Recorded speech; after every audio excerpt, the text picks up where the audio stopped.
என்னடானா செவுத்துக்கு காது இருக்கு, பகல்ல அக்கம் பக்கம் பார்த்து பேச அது இதுன்னு கண்டபடி திட்டிட்டு இருக்கீங்க. டேய், அந்த ராணிக்கு நம்ம மேல முழுசா சந்தேகம் வந்துருச்சு. ஐயோ, அதான் ரகுவரன் தம்பி கிட்ட வந்து அவர் வாயாலேயே உண்மையை தெரிஞ்சுக்கணும் அப்படிங்கறதுக்காக போட்டு வாங்கியிருக்கான். என்னக்கா சொல்றீங்க? பின்ன என்ன தம்பி, அவ உங்ககிட்ட கேட்டதும் நீங்க எப்படியும் டென்ஷனா என்கிட்ட வந்து பேசுவீங்க அப்படிங்கறத அவ கெஸ் பண்ணியிருக்கா. அதான் உங்களை உசுப்பி விட்டுட்டு உங்களுக்கே தெரியாம சைலண்டா உங்களை ஃபாலோ பண்ணி வந்து நாம என்ன பேசுறோம்னு ஒட்டு கேட்க அங்க மறைஞ்சு நின்னுட்டு இருந்தா.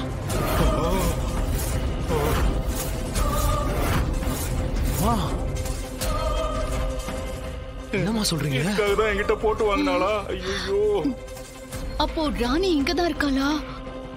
கொஞ்ச நேரம் முன்னால வரைக்கும் இங்கதான் இருந்தா. நான் பாத்துட்டேன்னு அவ எப்படியோ சென்ஸ் பண்ணிட்டான்னு நினைக்கிறேன். அதான் இங்க இருந்து சைலண்டா போயிட்டான். எப்போ அவ போனதுக்கு அப்புறம் தான் நான் உங்களை திட்டவே ஆரம்பிச்சேன். ஏன் தமன்னா, நீ கூட யோசிக்க மாட்டியா? சரிம்மா, இப்ப என்ன பண்றது? இப்படி அடுத்தடுத்து ஒரு பிரச்சனையா வந்துட்டே இருக்கு. இதுக்கு ஒரு முடிவே இல்லையா?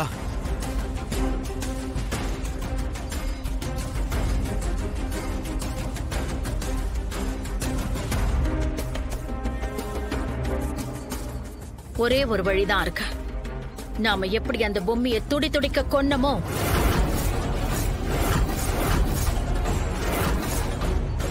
அதே மாதிரி அந்த சூடாமணியோட உதவியோட அந்த ராணியையும் துடி துடிக்க கொல்லணும்.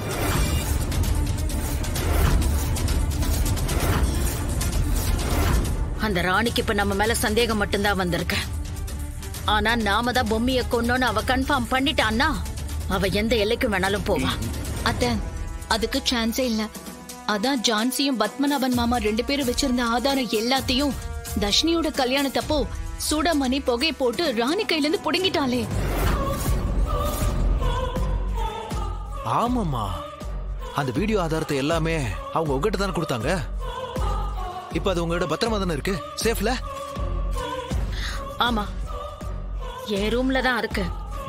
ஆனா அந்த சூடாமணி மா என்ன ஆனா சூடாமணின்னு இழுக்குறீங்க? அந்த வீடியோ ஆதாரம் பென்ட்ரைவ் எல்லாம் உங்ககிட்ட தானே இருக்கு. ஏய், பதட்டப்படாத. என் வீட்டோட குலதெய்வமா இருந்த பொம்மையை கொன்னது நீங்க தானா? அவ ஒரு பாவமும் அறியாதவ. அவளை கொல்ல உங்களுக்கு எப்படி மனசு வந்தது?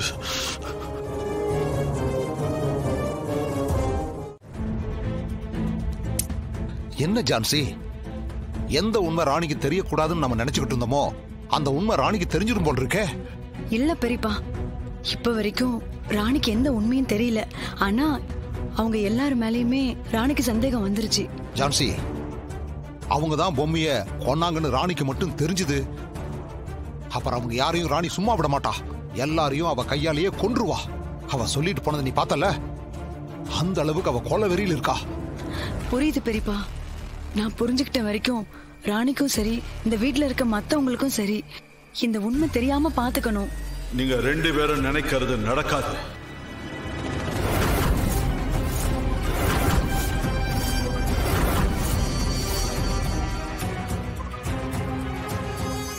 ஒருவேளை நம்ம பேசுறத கேட்டுப்பாரோ?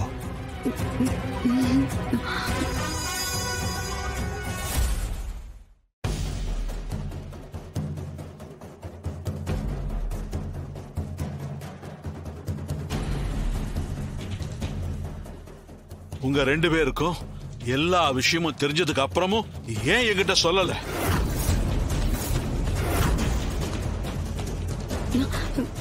அப்பா, நீங்க எதை பத்தி கேக்குறீங்கன்னு எனக்கு புரியல. என்ன புரியல? பொம்மையை கொன்னது யாருன்னு உங்க 2 பேருக்கு தெரியுமா தெரியாதா?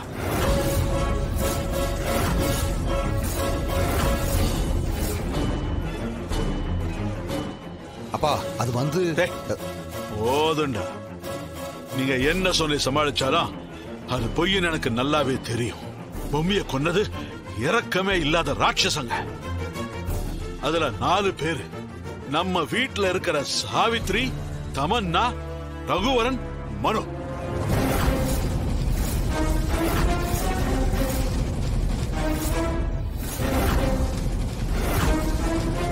பொம்மி எப்படி எல்லாம் கெஞ்சிருக்கா தெரியுமா? என்ன விட்டுருங்க, நானும் வேம்பு சாரும் எங்கேயாவது போயிடுறோம். என் வயிற்றுல குழந்தை இருக்குன்னு எவ்வளோ கெஞ்சியும் கொஞ்சம் கூட இறக்கமே இல்லாம அவங்க துடிக்க துடிக்க பொம்மியை கொண்டு இருக்காங்க. அப்படித்தானே?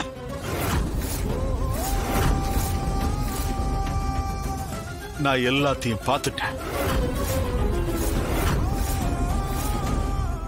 அம்மா ஜான்சி, இந்த விஷயத்துல நீதாமா எனக்கு ஒரு பெரிய உதவி பண்ணணும். ராணி பொம்மி மேல உயிரியே வச்சிருக்கா. அவளை குலசாமியா பாத்துக்கிட்டு இருக்கா. நீங்க 2 பேரும் பேசிக்கிட்டு இருந்த மாதிரி பொம்மிய கொன்னது இந்த படுபாவிங்கன்னு ராணிக்கு தெரிஞ்சா கோபத்துல அவங்க 4 பேரையும் கொன்னுட்டு ராணி ஜெயிலுக்கு போற மாதிரி ஆயிடும்.